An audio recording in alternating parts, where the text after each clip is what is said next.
Assalamualaikum Bu, selamat pagi. Waalaikumsalam Pak, selamat pagi juga. Terima kasih Bu telah hadir dalam sesi prasupervisi ini. Kita akan coba membahas permasalahan apa yang Ibu hadapi sebelum nanti kita melakukan supervisi. Oke, begini Pak, salah satu murid saya yang namanya Muhammad Rizky sering tidur saat pembelajaran saya berlangsung. Terkadang saat saya menjelaskan pun biasanya ia tertidur dan kadang melamun seperti kurang fokus begitu Pak. Berarti murid yang fokus dalam pembelajaran ya Bu. Lalu langkah apa yang sudah Ibu lakukan sejauh ini untuk menghadapi masalah tersebut? Oke, saya coba memanggil murid tersebut ke kantor setelah selesai pembelajaran. Murid tersebut mengatakan bahwa ia merasa bosan karena mendengar saya hanya berbicara sehingga membuatnya sampai tertidur. Mengenai hal tersebut, apakah Ibu sudah menemukan langkah terbaik agar murid tersebut tidak bosan di kelas? Ada sih beberapa hal yang terpikir oleh saya Pak, yaitu saya ingin memutar video pembelajaran dan melakukan ice breaking Pak. Jadi dengan hal tersebut saya harap dapat meningkatkan kembali fokus murid tersebut. Itu juga hal yang baik untuk dicoba dilakukan. Apakah ada hal lain lagi yang akan Ibu lakukan untuk meningkatkan fokus murid? Saya ingin murid dapat belajar sambil bermain Pak, dari membuat kelompok belajar. Wah, luar biasa tuh Bu. Sudah banyak ide yang Ibu dapatkan untuk mengembalikan fokus murid di kelas. Jadi, kapan nih bisa kita jadwalkan untuk kegiatan supervisinya ya Bu? Saya berencana akan melakukan minggu depan Pak. Ini saya akan mempersiapkan dulu ide-ide yang akan saya tampilkan di kelas nanti Pak. Baik Bu, saya tidak sabar untuk melihat kegiatan pembelajaran di kelas nanti. Dengan pastinya suasana yang baru ya Bu? Benar Pak, terima kasih banyak ya Pak atas bantuannya untuk saya menemukan solusi dari permasalahan saya. Saya pamit dulu Pak kalau begitu. Baik Bu, tetap semangat ya Bu dan semoga sukses. Iya Pak, baik Pak.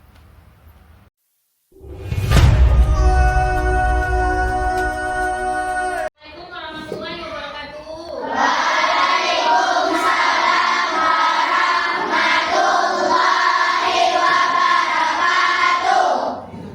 Apa kabar anak ibu semua? Baik. Sehat semua? Sehat. Sudah sarapan? Sudah. Oke, untuk mengambil berkah pembelajaran kita hari ini, alangkah baiknya kita berdoa sebelum memulai pembelajaran. Silakan anak ibu yang memimpin doa ke depan.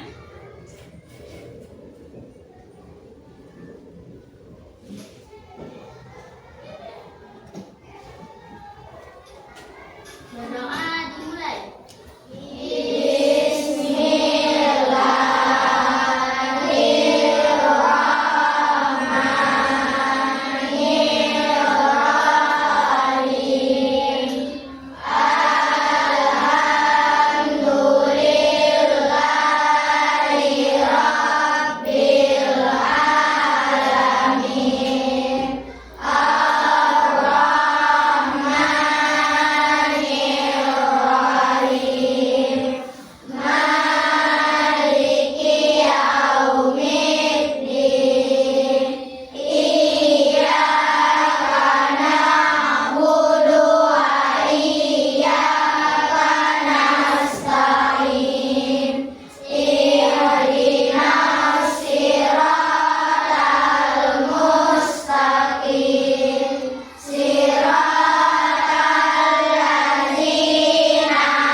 Mudah-mudahan dengan membaca doa tadi Allah memberikan kita hidayah dan kemudahan untuk belajar hari ini ya.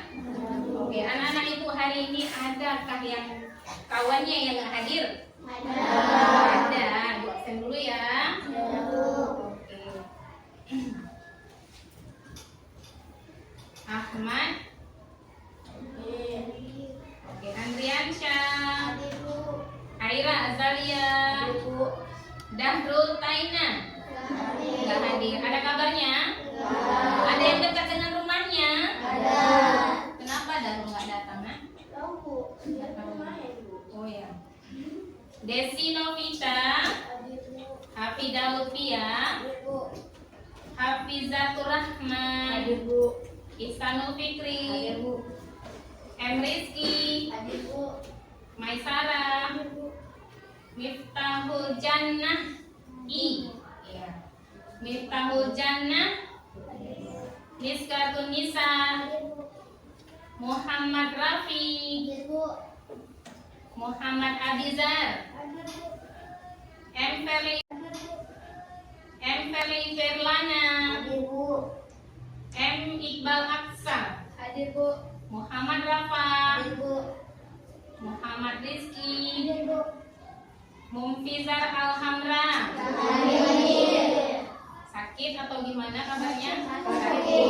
Oke. Nabila. Natasha. Nia Ramadhani. Oke.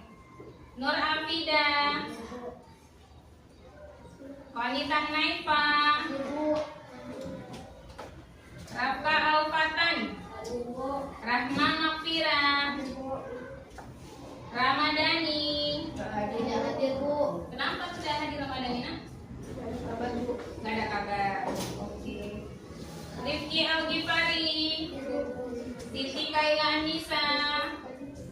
Farhan Nursidin.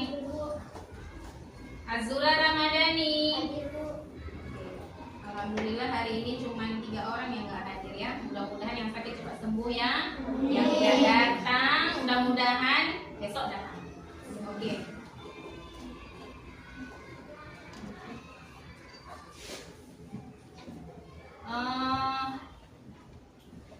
Jadi untuk supaya pembelajaran kita lebih semangat, kita mau nyanyi sebentar ya. Nyanyinya judulnya dari Sabang sampai Merauke ya. Oke. Yang semangat ya, anak ibu ya.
Temanya tentang cerita tentang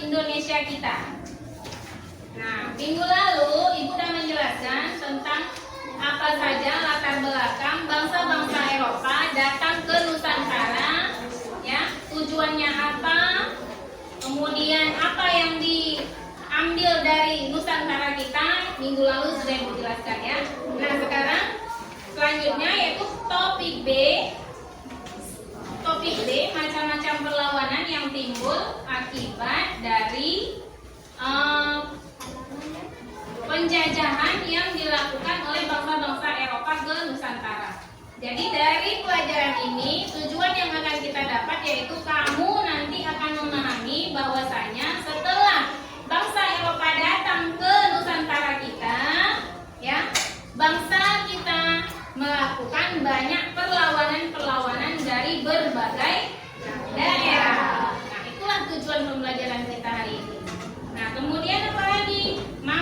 Nanti kalian akan mampu dan bisa menceritakan kembali perlawanan-perlawanan apa, perjuangan-perjuangan apa yang dilakukan oleh para pejuang kita untuk merebut atau mengusir para penjajah. Kemudian tujuan yang selanjutnya yaitu merefleksikan. Nanti kamu akan dapat merefleksikan, artinya kamu akan dapat melaksanakan, mengaplikasikan apa yang dilakukan oleh para pejuang kita di kehidupan kamu sehari-hari.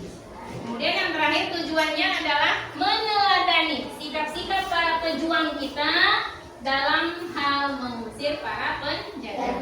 Itulah tujuan dari pembelajaran yang akan kita lakukan hari ini. Nah, kemudian untuk memperdalam materi yang akan Ibu sampaikan nanti, coba tolong perhatiannya ke depan. Akan Ibu berikan materi sesuai tema kita hari ini, ya. Jadi ada bahan di sini, kamu bisa lihat ke depan, perhatikan apa yang disampaikan di depan. Nanti kalau ada hal-hal baru atau ada kata-kata baru, perhatikan, ya. Nanti jadi pertanyaan atau acuan pertanyaan kita.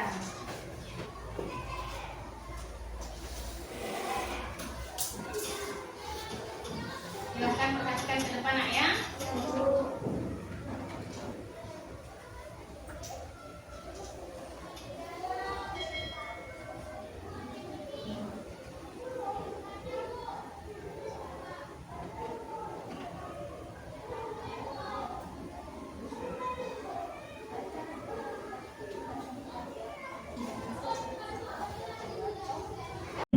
Tentara. Pertanyaan keempat, apa manfaat yang bisa diambil dari kejadian di atas? Ya, diantaranya adalah kita harus mencontoh sikap Pengiran Diponegoro dalam rela berkorban. Berikutnya adalah Perang Padri, yaitu perjuangan Tuanku Imam Bonjol. Perang Padri terjadi di tanah Minangkabau, Sumatera Barat. Perang tersebut bermula dari pertentangan antara kaum adat dengan kaum agama, yaitu kaum Padri, terkait praktik keagamaan dan menimbulkan peperangan. Oleh karena kaum adat mengalami kekalahan dalam perang dan terdesak, akhirnya kaum adat meminta bantuan tentara Belanda yang ada di wilayah itu. Sebagai imbalannya, Belanda memanfaatkan kesempatan itu dengan menginginkan wilayah Minangkabau menjadi wilayah kekuasaan Belanda. Pada peperangan ini, kaum Padri dipimpin oleh Datuk Bandaro. Setelah beliau meninggal, digantikan oleh Tuanku Imam Bonjol.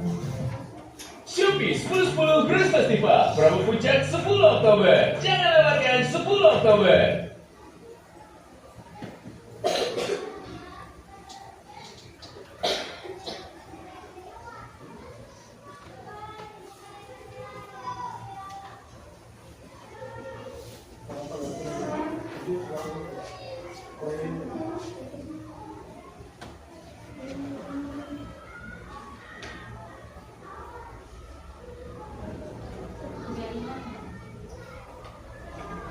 Kepada mereka ya, bukan hemat, penguasaan dari hemat.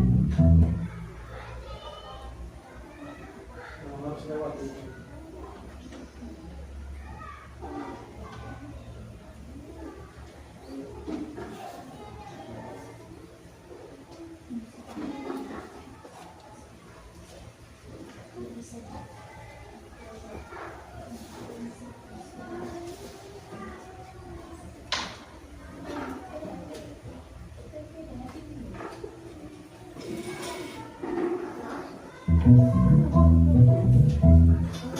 Dalam melakukan perlawanan terhadap kaum adat yang dibantu tentara Belanda, Tuanku Imam Bonjol membuat strategi perang gerilya sehingga berhasil mengacaukan pasukan Belanda. Karena kewalahan, Belanda meminta untuk berunding dan melakukan gencatan senjata pada tahun 1825. Pada saat terjadi gencatan senjata, pasukan Belanda dikirim ke Jawa untuk membantu menghadapi perang Jawa atau perang Diponegoro. Setelah memenangkan perang Jawa, pasukan Belanda ditarik ke Sumatera Barat untuk melawan kaum Patrik dan menguasai wilayah Sumatera Barat.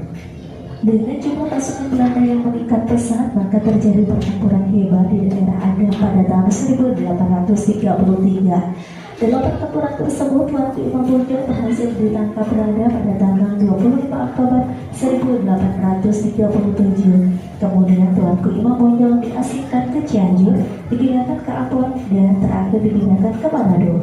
Beliau wafat pada tahun 1864 dan dimakamkan di kampung Kinolak dekat Kota Manado. Selanjutnya mari kita diskusikan pertanyaan berikut ini. Yang pertama, Oke, yang tadi materinya sudah dengar kan?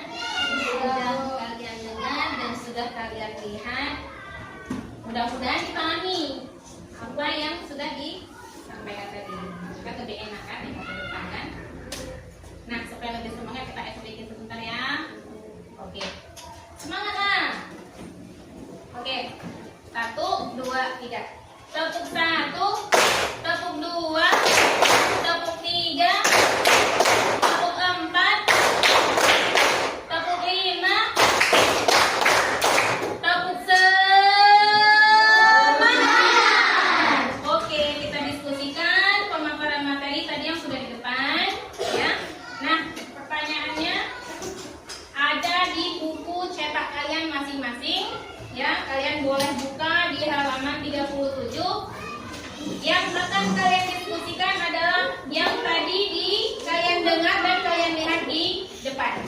Nah, pertanyaannya adalah tentang seputar perlawanan Pangeran atau perjuangan Tuanku Imam Bonjol. Nah, di situ ada beberapa pertanyaan yang akan kalian diskusikan. Nah, untuk mengisi pertanyaan-pertanyaan tadi akan ibu bagikan kertas yang kalian diskusikan bersama kelompok. Itu pertanyaannya ada di halaman 30 berapa tuh nak? Oke, diisi, ditulis jawabannya berdasarkan hasil diskusi kelompok kalian ya. Nah, namanya kerja kelompok harus kerja sama-sama. Oke, silakan Bu kerjakan.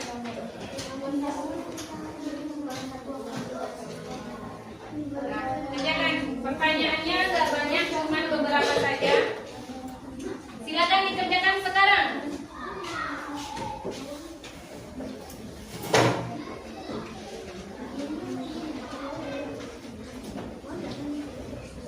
Jadi berdasarkan materi yang di atas tadi, apa yang memicu terjadinya perang Padri?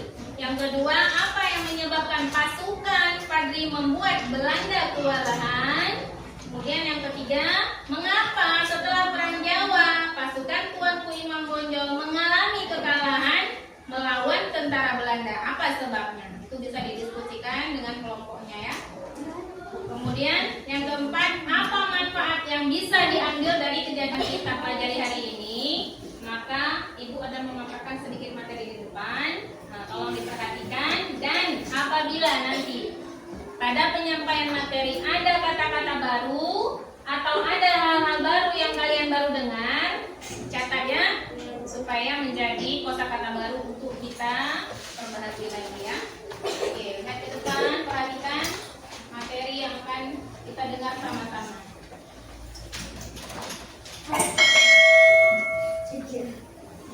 Assalamualaikum warahmatullahi wabarakatuh. Anak-anakku tercinta, bagaimana kabar kalian hari ini? Semoga senantiasa selalu dalam lindungan Allah SWT. Pada kesempatan kali ini kita akan belajar materi IPAS kelas 6 bab 2 topik B, yaitu terkait dengan macam-macam perlawanan.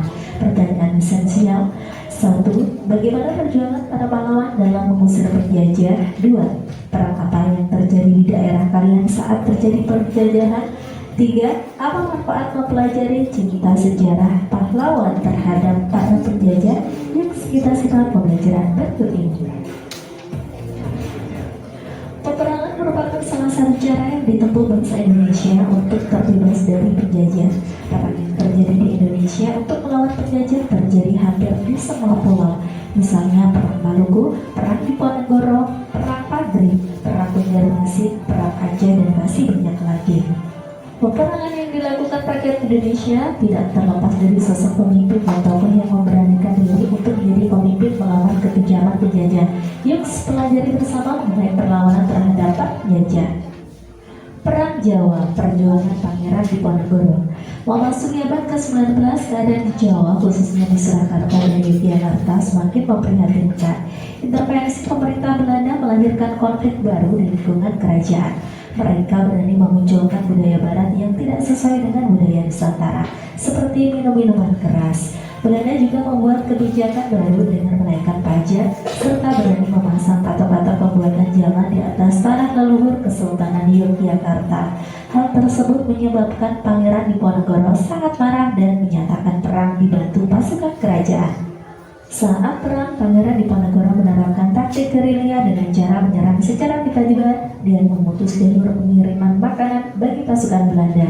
Hal ini membuat Belanda mengalami banyak kekalahan saat menghadapi pasukan Pangeran Diponegoro. Untuk mengatasinya, Belanda di bawah pimpinan Jenderal de Kock memanggil bala bantuan tentara Belanda dari wilayah Sumatera, Sulawesi, dan merekrut tentara yang didatangkan dari Afrika dan Pantai Gading untuk menambah jumlah tentara. Selain itu, sang jenderal juga menerapkan strategi baru yang dikenal dengan benteng Stelsel, yakni membangun banyak benteng untuk mempersempit ruang gerak pasukan Diponegoro. Hal ini membuat pasukan Diponegoro terdesak dan mengalami banyak kekalahan sehingga terpaksa berunding dengan Belanda. Saat datang ke tempat perundingan, Belanda berbuat licik dengan menangkap Pangeran Diponegoro dan mengasingkannya ke Makassar, Sulawesi Selatan sampai beliau meninggal di pengasingan pada tahun 1855. Perang Diponegoro atau dikenal dengan Perang Jawa dimasukkan dalam The Great War oleh orang Eropa karena berhasil membuat Belanda sampai mengerahkan 50.000 tentara. Belanda mengalami banyak kerugian sehingga memunculkan ide kultur Stelsel untuk mengganti kerugian dari perang ini. Kosakata baru hari ini yang pertama adalah intervensi, yaitu campur tangan dalam perselisihan antara dua pihak. Kemudian kebijakan, yaitu pedoman dan dasar rencana.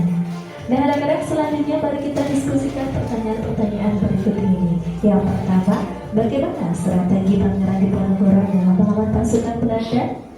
Iya, Pangeran Diponegoro menerapkan taktik gerilya dengan cara menyerang secara tiba-tiba dan memutus jalur pengiriman makanan bagi pasukan Belanda. Pertanyaan kedua, bagaimana sikap Belanda saat melakukan perundingan dengan Pangeran Diponegoro? Iya, Belanda berbuat licik dengan menangkap Pangeran Diponegoro dan mengasingkannya ke Makassar, Sulawesi Selatan sampai beliau meninggal di pengungsian pada tahun 1885. Pertanyaan ketiga, apa yang menjadikan Perang Jawa termasuk The Great War menurut orang Eropa? Iya, karena berhasil membuat Belanda sampai mengerahkan 50.000 tentara. Pertanyaan keempat, apa manfaat yang bisa diambil dari kejadian di atas? Iya, diantaranya adalah kita harus mencontoh sikap Pangeran Dari Jawa. Dari Minangkabau. Dari Minangkabau. Minangkabau itu adanya di mana? Sumatera Barat. Sumatera Barat. Oke. Nah, dari minggu lalu ya sampai diskusi hari ini kita akan berdiskusi atau mencari informasi tentang pahlawan-pahlawan Nusantara yang melawan siapa? Belanda, melawan bangsa Eropa, khususnya Belanda yang akhirnya menetap di Nusantara. Kemarin kita udah cari informasi, kemudian Ibu juga sudah kasih tugas, ya kan? Tugasnya apa kemarin? Mencari informasi lebih dalam, mencari informasi lebih banyak tentang perlawanan-perlawanan yang ada di daerah kalian, ya kan? Atau perlawanan-perlawanan yang ada di daerah-daerah lain yang pada saat itu memang berjuang benar-benar untuk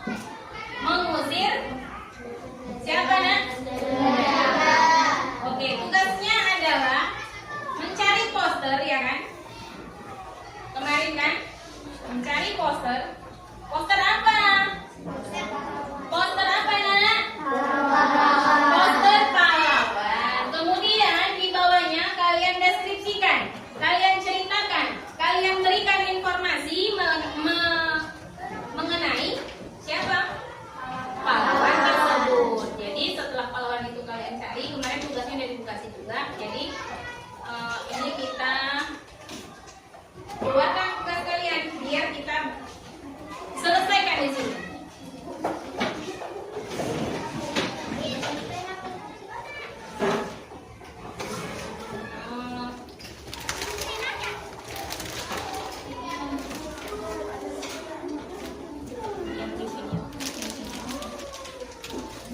Oke, Nak. Kerjakan tugasnya.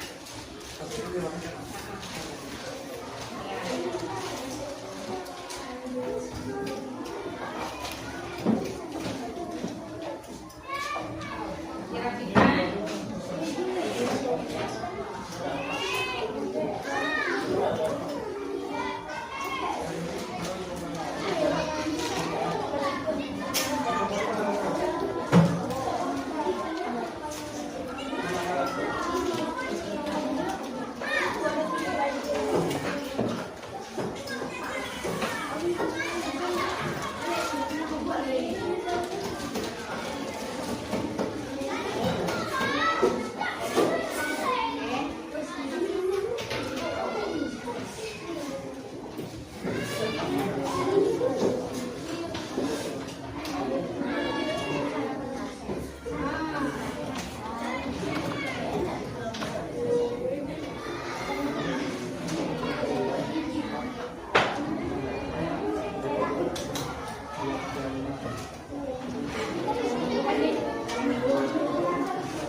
Sampaikan, tolong dicermati dan dipahami ya.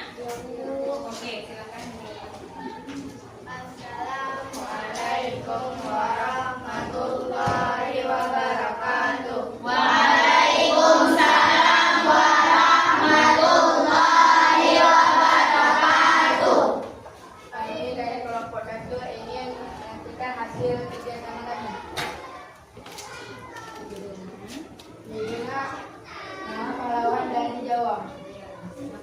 Depan lagi, depan lagi. Yang pertama, Aida Depan lagi, Muhammad depan. Sanusi. Depan lagi.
Waalaikumsalam Fadli.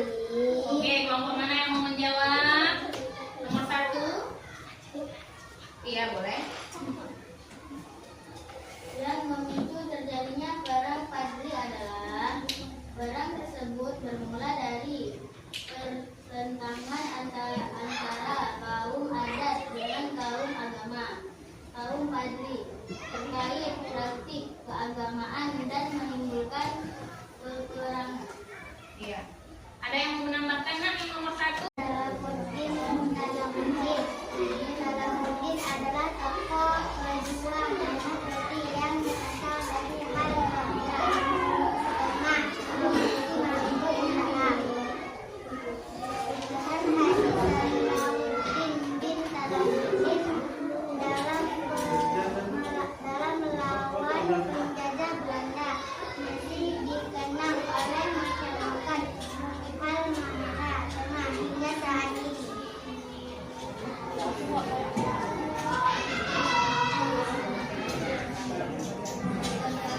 Dari dalam pertama ada yang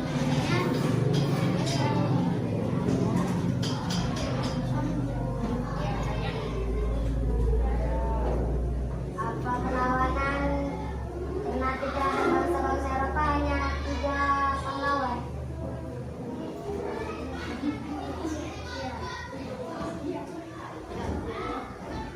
Dijawabnya yang bagus lah, pakai kalimat.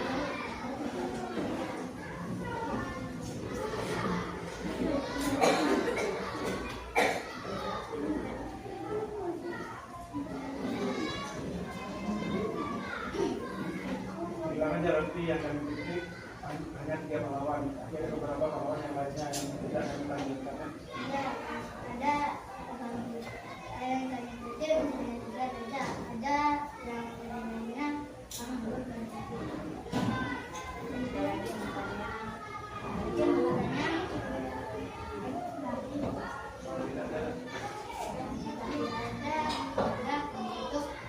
Assalamualaikum warahmatullahi wabarakatuh. Waalaikumsalam warahmatullahi wabarakatuh. Berikan tepuk tangan.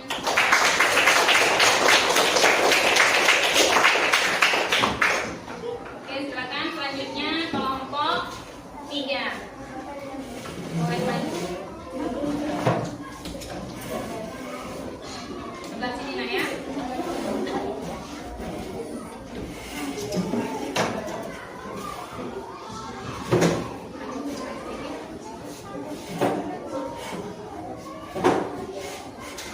Silakan. Tarik.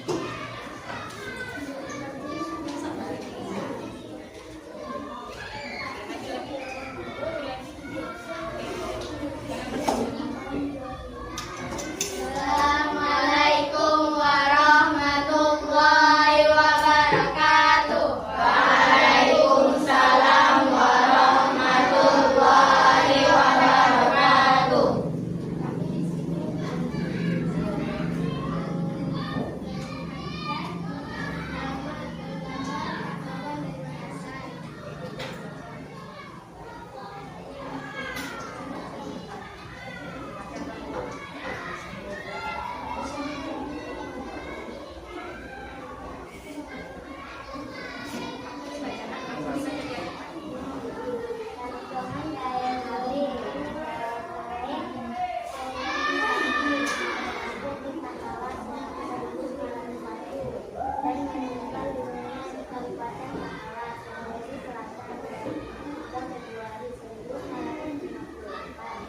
Adalah salah satu seorang pahlawan nasional Indonesia dan juga seorang sarai.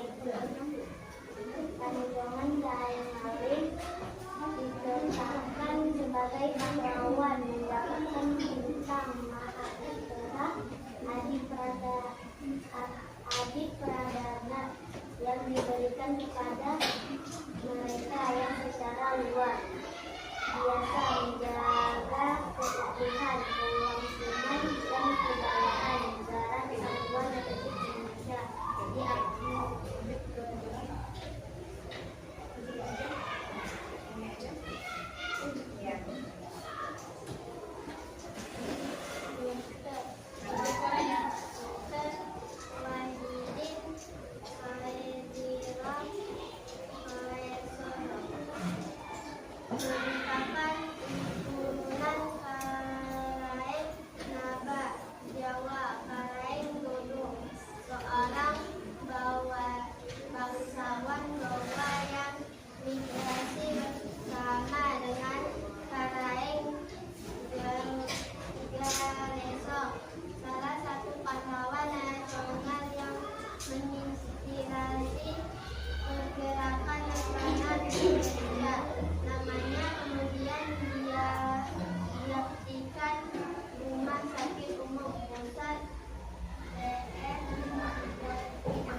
beberapa pemaparan dari kelompok 1, 2, dan 3. Jadi untuk kelompok-kelompok yang sudah mengerjakan tugasnya untuk anak ibu semua, ibu ucapkan terima kasih karena sudah bekerja keras dan bekerja sama untuk menyelesaikan tugasnya yang kemarin dan kita bahas ya. Nah, kemudian dari semua materi yang sudah kita bahas tadi, ya, apa ada dari pemaparan kawannya yang tidak jelas, apa yang belum paham, atau bagaimana? Jadi kita bisa diskusi sedikit lagi mengenai pemaparan kawan-kawan tadi. Melawan tentara Belanda, apa sebabnya? Itu bisa didiskusikan dengan kelompoknya ya. Kemudian yang keempat, apa manfaat yang bisa diambil dari kejadian di atas? Oke, silakan kerjakan.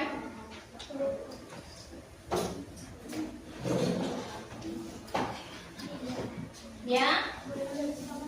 Boleh.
belajar hari ini? Apa yang menyebabkan kalian tuh senang belajar pada hari ini? Boleh ditunjuk tangan, boleh. Boleh tunjuk tangan. Apa yang menyebabkan kalian senang belajar hari ini? Ya. Karena mengetahui berbagai pahlawan yang menyerang bangsa Eropa. Oke, ada lagi. Oke, Tasa. Kita tahu Iya, ada lagi. Oke, Raffi. karena kita bisa tahu nama-nama pahlawan yang sudah memperjuangkan negara. Oh iya, bagus. Ada lagi yang mau menambahkan, yang mengungkapkan perasaannya hari ini kalau bahwasanya saya senang hari ini belajar ini gitu. Ada lagi? Ada lagi? Berarti terwakilkan ya oleh teman-teman kita yang tiga tadi bahwasanya pembelajaran hari ini insya Allah mudah dipahami dan kedepannya akan menjadi hikmah bagi kita semua bahwasanya perjuangan pahlawan harus kita hargai, hormati, dan kita aplikasikan ke kehidupan sehari-hari. Oke, Ibu tutup pembelajaran hari ini dengan mengucapkan Assalamualaikum warahmatullahi wabarakatuh. Waalaikumsalam warahmatullahi wabarakatuh.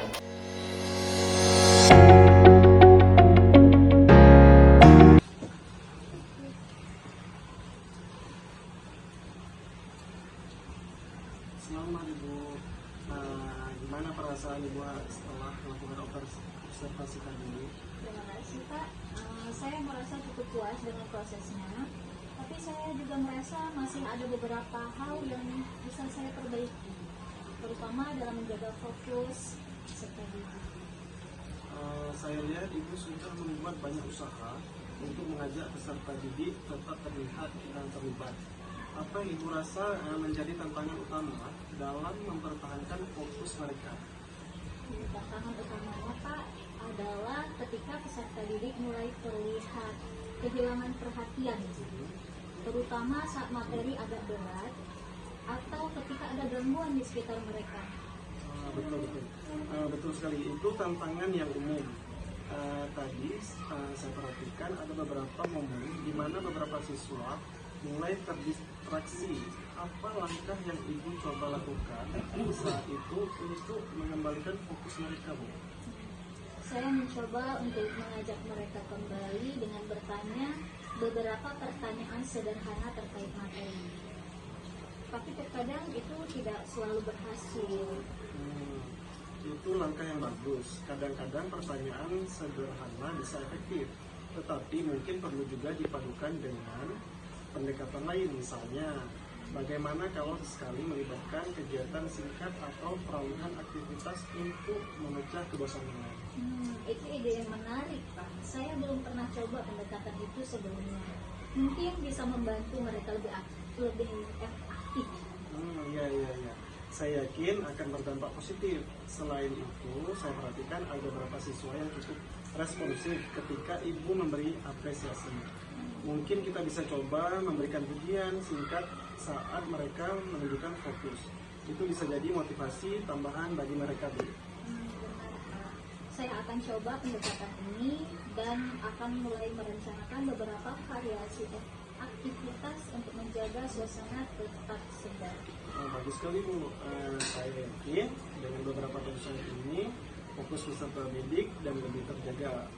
Jika Ibu butuh saran tambahan atau ingin mendiskusikan hasilnya nanti, saya siap bantu Ibu. Terima kasih banyak Pak, ini sangat membantu dan memberikan perspektif baru bagi saya. Sama-sama.